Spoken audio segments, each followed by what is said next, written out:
Halo, ya saya mau menanggapi um, khotbah dari Bapak Pendeta ini di Indonesia, Jakarta, yang mengatakan bahwa um, iblis juga percaya kepada Yesus dan kenapa iblis tidak masuk surga. Surga. Kau percaya Yesus masuk surga? Apa maksudnya percaya Yesus? Percaya Yesus itu apa? Kau tahu Yesus Tuhan? Saya kasih tahu, iblis lebih tahu Yesus itu Tuhan. Betul? Iblis percaya Yesus tidak? Iblis percaya Yesus tidak? Percaya. Dia bahkan sudah lihat Tuhan Yesus, kita belum, betul? Dia tahu Yesus Tuhan tidak? Tahu. Dia masuk surga tidak? Satu kali Yesus berjumpa dengan iblis. Iblis digeras. Dia datang, dia tersungkur di depan Yesus. Dia hormat, dia gemetar di hadapan Yesus. Amin. Biarpun iblis percaya, tapi kenapa iblis tidak bisa masuk surga? Mari kita lihat ayatnya. Matius 8 ayat 28, setibanya di seberang yaitu di daerah orang Garada, datanglah dari perkuburan 2 orang yang kerasukan setan menemui Yesus. Mereka sangat berbahaya sehingga tidak seorang pun yang berani melalui jalan itu. Dan mereka itu pun berteriak, katanya, ini iblis yang di dalam mereka berteriak, apa urusanmu dengan kami, hai anak Allah? Jadi iblis mengenal Allah. Adakah engkau kemari untuk menyiksa kami sebelum waktunya? Jadi iblis-iblis itu tahu Yesus datang ke dunia itu untuk menyelamatkan manusia dan untuk menghukum iblis. Tentu saja setan tidak bisa masuk surga karena Tuhan Yesus datang ke dunia dengan darah dan daging sebagai anak manusia. Dia Tuhan, ya, dia sempurna, dia selamanya, dia yang awal dan yang terakhir.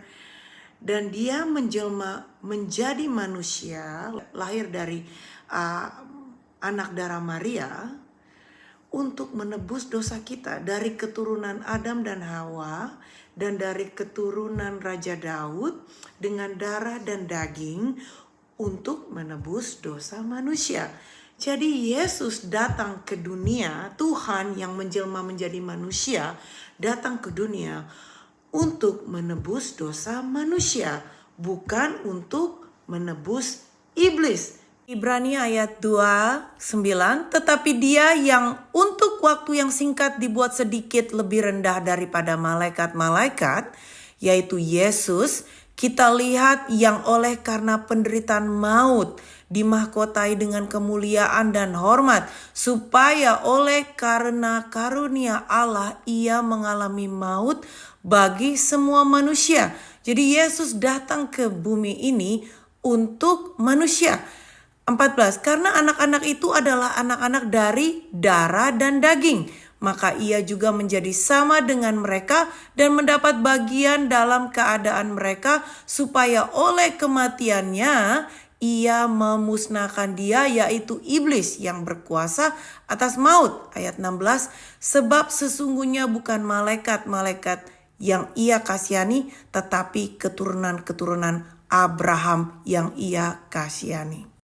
Nah, sekarang mari kita lihat dari Alkitab, kenapa iblis percaya juga dan takut kepada Yesus, ya? Seperti manusia selamat karena percaya, ya. Semua ayat Alkitab menuliskan itu. Saya akan menuliskan lebih jelas tentang kenapa manusia selamat karena percaya Yesus mati di kayu salib dan bangkit kembali, dan kenapa iblis percaya tetapi tidak bisa masuk surga. Mari kita lihat ayatnya. Wahyu 12 ayat 9, dan naga besar itu, si ular tua yang disebut iblis atau Satan, yang menyesatkan seluruh dunia, dilemparkan ke bawah. Ia dilemparkan ke bumi bersama dengan malaikat-malaikatnya. Jadi kita tahu bahwa iblis itu adalah malaikat-malaikat Tuhan yang memberontak, ya. Jadi kita tahu bahwa iblis itu bukan darah dan daging, ya, tetapi adalah roh. 25:41, dan ia akan berkata juga kepada mereka yang di sebelah kirinya, "Enyala dari hadapanku, hai kamu orang-orang terkutuk, enyala ke dalam api yang kekal yang telah disediakan untuk iblis dan malaikat-malaikatnya." Jadi kita tahu bahwa neraka diciptakan oleh Tuhan untuk iblis, ya, untuk malaikat-malaikat yang memberontak kepada Tuhan. Tentu saja iblis atau setan dan malaikat-malaikat yang memberontak dari Tuhan tidak bisa masuk surga karena mereka itu sudah dikutuk ya oleh Tuhan, dan mereka sudah disediakan, sudah ditetapkan akan masuk neraka. Jadi sementara ini mereka masih ada di bumi dan mereka bisa menjelma seperti menjadi ular dan bisa masuk ke dalam tubuh binatang, ya, seperti mereka minta kepada Yesus untuk masuk ke babi, dan juga mereka bisa masuk ke dalam tubuh manusia kepada orang-orang yang belum percaya, ya. Jadi Tuhan datang ke dunia ini, Yesus, ya, Allah yang sempurna, ya, dia datang menjadi manusia yang lemah, lahir dari keturunan Hawa, dari keturunan Abraham, dari keturunan Raja Daud untuk menebus dosa manusia dengan darahnya. Dia datang sebagai darah dan daging dalam bentuk manusia untuk menebus dosa manusia, bukan iblis, kepada manusia yang percaya kepada Yesus, ya. Karena semenjak Adam dan Hawa jatuh ke dalam dosa, sudah terpisah kita dengan Tuhan. Dulunya manusia itu hidup yang kekal dan hidup bersama Tuhan, bisa bersama-sama dengan Tuhan. Tetapi dosa sudah memisahkan kita dari Tuhan. Kenapa? Karena hukuman dari dosa adalah maut. Tetapi pemberian Tuhan itu adalah kasih karunia melalui Yesus. Makanya Tuhan sudah menubuatkan Yesus dari awal Adam dan Hawa jatuh ke dalam dosa karena tipuan iblis, supaya manusia bisa kembali lagi kepada Tuhan untuk peroleh hidup yang kekal, untuk memperoleh tubuh yang sempurna.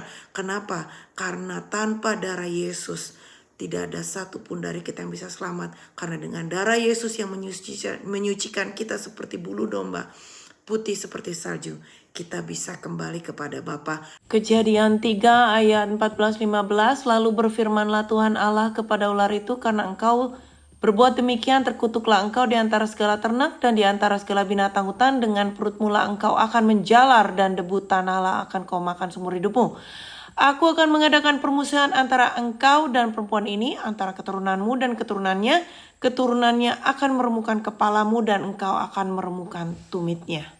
Jadi Tuhan Allah Bapa sudah menubuatkan Yesus akan datang ke dunia dari keturunan Hawa. Jadi bukan dari keturunan ular. Jadi ada dua keturunan Adam dan keturunan Hawa dan keturunan ular.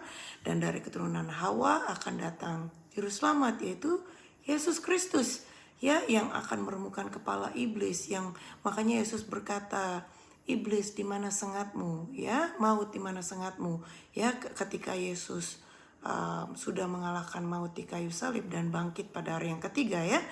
Jadi Tuhan Yesus sudah dinubuatkan dari pertama kali semenjak Adam dan Hawa berdosa. Kita harus mengerti dasar dari pendeta ini mengajarkan kenapa setan juga percaya tidak bisa masuk ke surga, karena dasarnya adalah dia mau memberitahu kepada kita bahwa dengan percaya, dengan menerima kasih anugerah saja tidak cukup masuk ke surga. Yohanes 3 ayat 16, karena begitu besar kasih Allah akan dunia ini, sehingga ia telah mengaruniakan anaknya yang tunggal, supaya setiap orang yang percaya kepadanya tidak binasa, melainkan beroleh hidup yang kekal. Yohanes 5:24, aku berkata kepadamu, sesungguhnya barang siapa mendengar perkataanku dan percaya kepada Dia yang mengutus aku, ia mempunyai hidup yang kekal dan tidak turut dihukum, sebab ia sudah pindah dari dalam maut ke dalam hidup. Efesus 1 ayat 13, Di dalam Dia kamu juga, karena kamu telah mendengar firman kebenaran, yaitu Injil keselamatanmu. Di dalam Dia kamu juga ketika kamu percaya dimateraikan dengan Roh Kudus yang dijanjikannya itu. Efesus 2 ayat 8-9. Sebab karena kasih karunia kamu diselamatkan oleh iman, itu bukan hasil usahamu, tetapi pemberian Allah. Itu bukan karena hasil pekerjaanmu, jangan ada yang memegahkan diri. Jadi kita selamat karena apa? Karena percaya. Itu hanya sebagian dari ayat Alkitab yang mengatakan kita selamat karena percaya, karena percaya, karena percaya. Karena percaya Yesus sudah mati di kayu salib dan bangkit kembali untuk menebus semua dosa kita, masa lalu, sekarang, dan masa depan. Bukan karena pekerjaan, bukan karena apapun, tapi hanya karena Yesus yang sudah menyelamatkan kita. Iman percaya kita yang menyelamatkan kita, dan Tuhan memberikan kita hidup yang kekal selamanya. Jadi keselamatan kita safe and secure, aman di dalam tangan Yesus dari saat kita percaya, mengakui dengan mulut kita dan percaya dengan hati kita Yesus anak Allah yang datang ke dunia untuk membayar semua dosa kita dan bangkit pada hari ketiga. Kita sudah dimateraikan dengan Roh Kudus. Mulai dari saat itu sampai kita mendapat tubuh kebangkitan ketika Yesus datang yang kedua kali. Kita sudah ditebus, ya, sudah dibayar lunas oleh darah Yesus. Jadi kita selamat hanya karena kita percaya.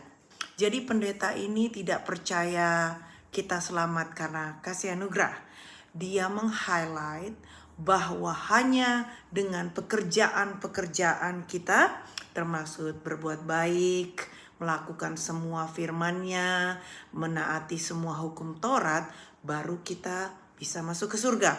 Jadi pendeta ini mau meng-highlight bahwa saved by grace through faith, atau percaya oleh karena kasih karunia Yesus mati di kayu salib bangkit kembali untuk menyelamatkan kita, itu tidak cukup membawa kita ke surga.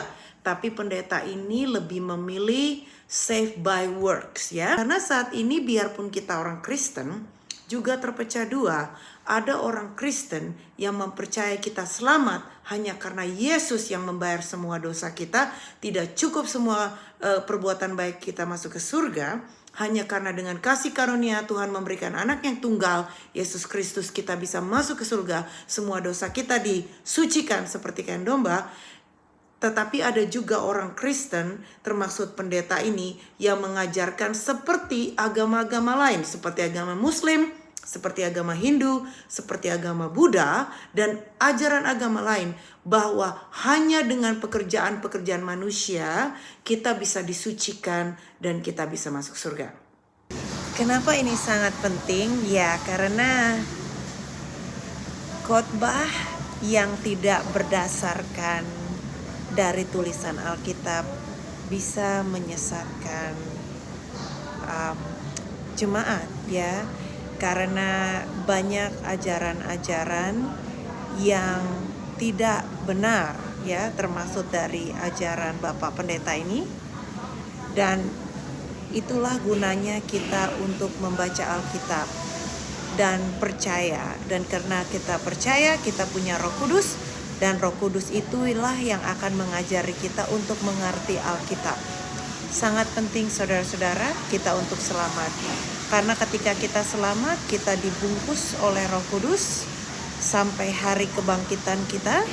Dan Roh Kudus itulah yang akan membantu kita untuk bisa mengerti firman Tuhan. Oke? Karena apapun yang dikatakan oleh Bapak ini adalah mengajarkan kita untuk mengandalkan pekerjaan-pekerjaan kita untuk masuk surga. Tetapi itu sama sekali tidak benar. Karena satu-satunya yang bisa menyelamatkan kita orang yang berdosa ini hanyalah Yesus Kristus. Darah Yesus yang mati di kayu salib yang memberikan kita tanda dan menyucikan kita seperti kain bulu domba. Tanpa darah Yesus kita semua adalah orang-orang yang dimurkakan oleh Tuhan karena dosa-dosa kita semenjak nenek kita Adam dan Hawa. Oleh karena itu begitu baiknya Tuhan memberikan anaknya, Yesus Kristus, hidup yang sempurna, tidak ada dosa, datang ke dunia hanya untuk menebus kita, umat manusia, untuk bisa kembali kepada Bapa di surga melalui Yesus Kristus. Jadi Yesus adalah jalan kebenaran dan hidup, dan tidak ada jalan lain yang dapat ke surga selain melalui Yesus.